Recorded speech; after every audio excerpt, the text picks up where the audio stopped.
আমার সকল প্রিয় ভাই বোনদের অনেক অনেক ধন্যবাদ, দোয়া ও ভালোবাসা।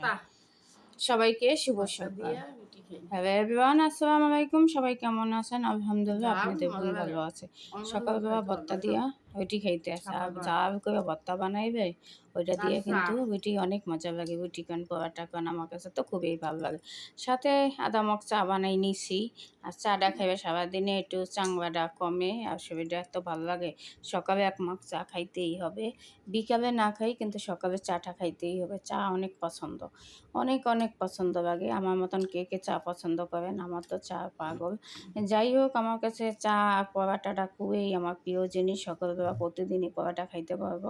যাই হোক, এখন ওই যে স্বাস্থ্যের জন্য আর আমারও কিন্তু এখন অনেক স্বাস্থ্য কমে গেছে আগের চেয়ে। নিজের চামড়া থেকেই বোঝা যায় যে আমি কত শুকাইছি, কেন জানি হঠাৎ করে এত শুকাই গেলাম। যাই হোক, একটু টেনশন মানসিকভাবে অনেক বেশি করি, তাই জন্য মনে হয় শুকাইছি। যাক, আল্লাহ পাক এই দুনিয়াতে যতদিন বাঁচায় বাঁচবো, আর টেনশন করে কী করবো? কিন্তু টেনশন করতে হয় না, টেনশন আইসা পড়ে। যাই হোক, আমরা সবাই ভিডিওটা আমি দেখি, আমার ভিডিওটা আপনারা দেখবেন। আমার ভিডিওটা কেমন লাগে লাইক কমেন্ট করে পাশে থাকবেন। আল্লাহ হাফিজ।